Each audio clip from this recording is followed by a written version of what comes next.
Numbers chapter 27. I had said yesterday we're going to see some daughters being talked about, and here's the first of the times we see them. These daughters, again, some parents look for biblical names for their kids.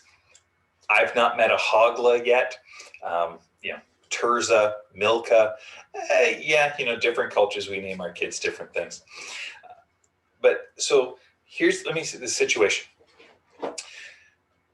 Man dies, he has 5 daughters, no sons. This is a patriarchal society, land rights, being head of the household. And again, I'm not talking about like a nuclear family. We got to put that aside here. We're talking about kind of like clan of a group of families, multi-generations. Man dies, no sons.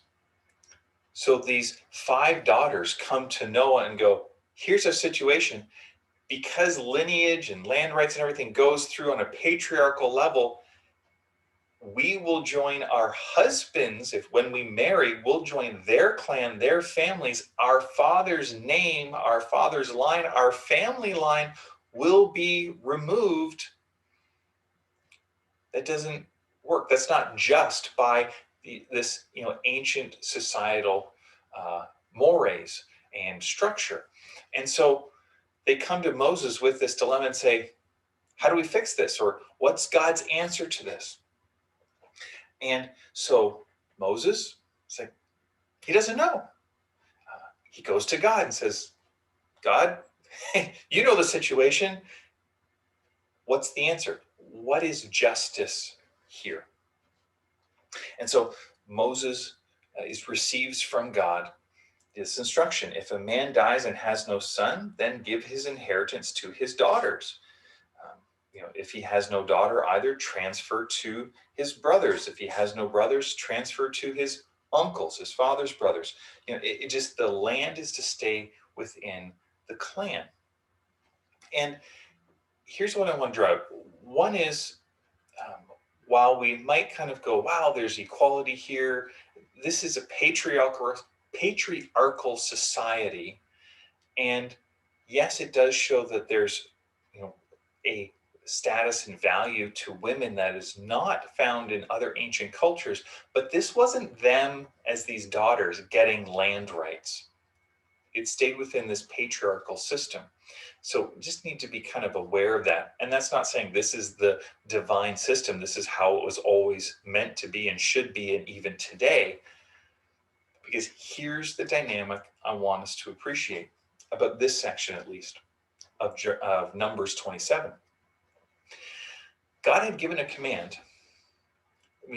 Talking about land and inheritance rights, this has already happened within the Levitical, the Mosaic system of law to this point. But now there's a circumstance, and well, how do we apply? There's no specific law, and now there's a new principle. There's a new practice that's given. We need not to look at, and we shouldn't look at the law of Moses, these commands given in the first 5 books of the Old Testament, as settled prescriptions that cover all sorts of circumstances, any circumstance. That's never how it was used or viewed amongst God's people, even in the Old Testament times, right when Moses gave the law to the nation. It was always being in a process of what are the principles? How do we enact justice? How do we show love for neighbor? The principles that are there, and applying them to new and different situations. In fact, we'll see that this command here in Numbers 27 is going to get amended again from these very same daughters, because now there's a new question that comes up. And so the law was a teaching on how to be just. And as kind of things progressed, there'd be different situations and circumstances that would come. So God didn't give the nation a set of fixed, here is the law and there's nothing else. It was always meant for humanity to take what God has said and go, how do we take the principles? How do we take these guidelines and apply it to today? Uh, the other half of this chapter talks about just the transition from Moses to Joshua that was going to happen in terms of leadership. And again, leadership transitions can be very tricky. We can see it in business circumstances. A very successful CEO hands off to someone, sometimes someone they've groomed, sometimes the board of that company appoints a new person to come from outside. Sometimes it goes well, sometimes it doesn't. Same thing happens in churches. It happens in any organization.